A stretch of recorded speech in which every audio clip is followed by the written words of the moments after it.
You're watching Newsday TV. Thanks for joining us. I'm Ken Bufa. Prosecutors say the man accused of killing his ex-wife and her boyfriend planned the attack in, quote, excruciating detail. There is no amount of time that will serve justice. Until the day that he no longer breathes the same air that I do and my family does, justice will not be served until that day. The 50-year-old is accused of typing out a letter describing what he planned to do. The victims, Kelly Coppola and Kenneth Pullman, were in their St. James home when they were shot. The alleged shooter faces 50 years to life in prison. He's due back in court on Tuesday.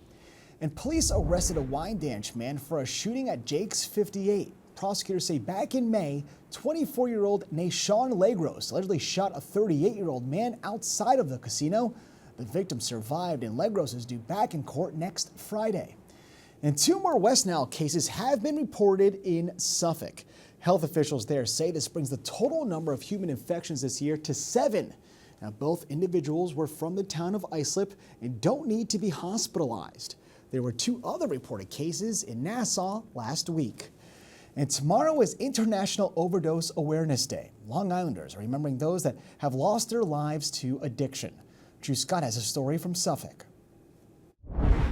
Jake E. Frankie Rivera. Kevin Freeman. A solemn reading of names of Long Islanders who lost their lives to fentanyl poisoning or overdoses. 107,000 across the nation, according to the CDC. Yes, a 3% decrease from the year before, but addiction experts worry Nassau and Suffolk are becoming weary about drug deaths. I worry this has gone on for 20 years now, and America has a very short attention span, and I worry that this gets put on the shelf of insolvable problems. But here at the Thrive Center in Hauppauge, they say the healing process is bringing progress, especially celebrated on this International Overdose Awareness Day.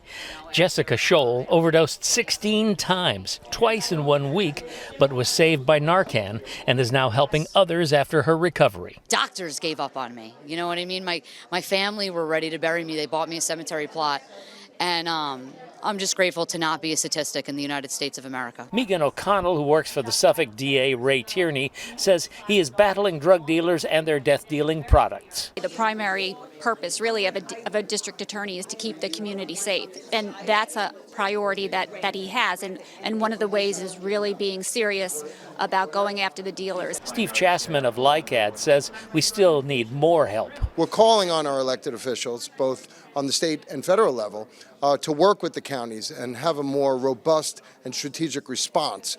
Education prevention on the front end, access to treatment on demand, and adequate treatment stays and aftercare. Jesse Morrell. Chris Lancy. Lauren Ryan. For help or for more information, you can go to thriveli.org, LICAD, or the Family and Children's Association. In Hauppauge, Drew Scott for Newsday TV. Now you can read more about this story. Go to newsday.com, click Get More below the Newsday TV video box.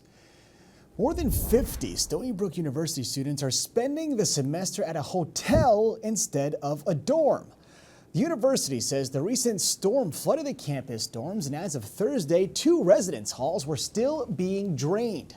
The displaced students are being housed at a nearby Holiday Inn Express and are using shuttles to and from campus. And a Long Island Paralympian took 4th place in the 400-meter freestyle final. Anastasia Baconis finished in about 5 minutes and 5 seconds. The swimmer is severely visually impaired. The Nassau County raised athlete won gold in the 400 freestyle in the 2021 Tokyo Paralympic Games.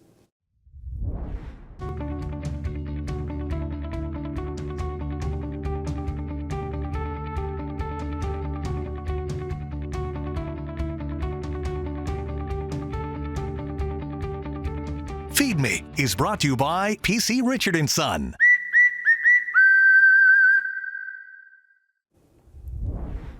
Keeping the summer vibe alive. Elisa DiStefano and Maria Elena Martinez show us where outdoor dining continues after Labor Day in today's Feed Me TV.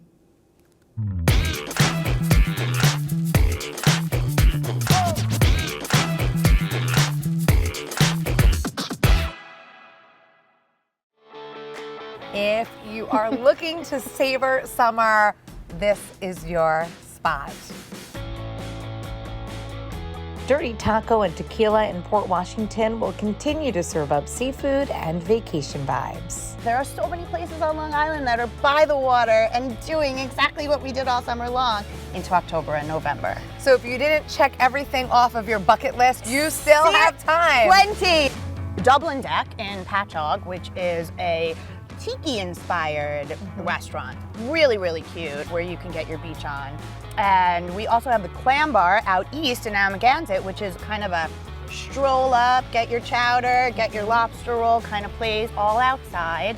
Dirty Taco is known for easy fusion Mexican. There's a lot of Asian influences, and so that's what they do best. The Brussels sprouts taco is a menu must-have. This is one of their best sellers since the beginning. And now I know why. If you didn't get a summer lobster roll, maybe try there. What is this? Lobster? Dirty lobster taco. So it has local corn, heirloom tomatoes, lobster, a little cilantro. And lobster. I've never seen mussels like that Isn't before. it gorgeous? If you didn't get your fair share of seafood, this should fill your pot, right? That is a miso glazed salmon with a slaw on top. You're very serious. Oh, you did it so nicely. This is serious business. I'll do the burrito. Good. What is it, like one big sushi roll? Yeah. Ready? Here we go. Okay, go. That was a really good bite. So if you haven't had a full taste of summer, literally, you still have time and there's still so much more to enjoy. There's so much to enjoy. And don't forget, oh yeah, watermelon margaritas have a shelf life. Cheers to a great summer and a happy fall. Absolutely. Let's keep it going. Woo! Now, for more on outdoor dining, go to Newsday.com. Click Get More, pull the Newsday TV video box. Now let's take a look at your Labor Day Long Island weather. It was a gorgeous day today if you're hitting the roads to travel, and tonight you will be in the mid-60s with mostly cloudy skies. Taking a look at tomorrow, you can see the temps are a bit elevated, near 80s, but clouds overhead. And as for the 7-day forecast, it looks dry overall, except one of the days isn't acting too nice. That's Sunday. And next week, no rain yet.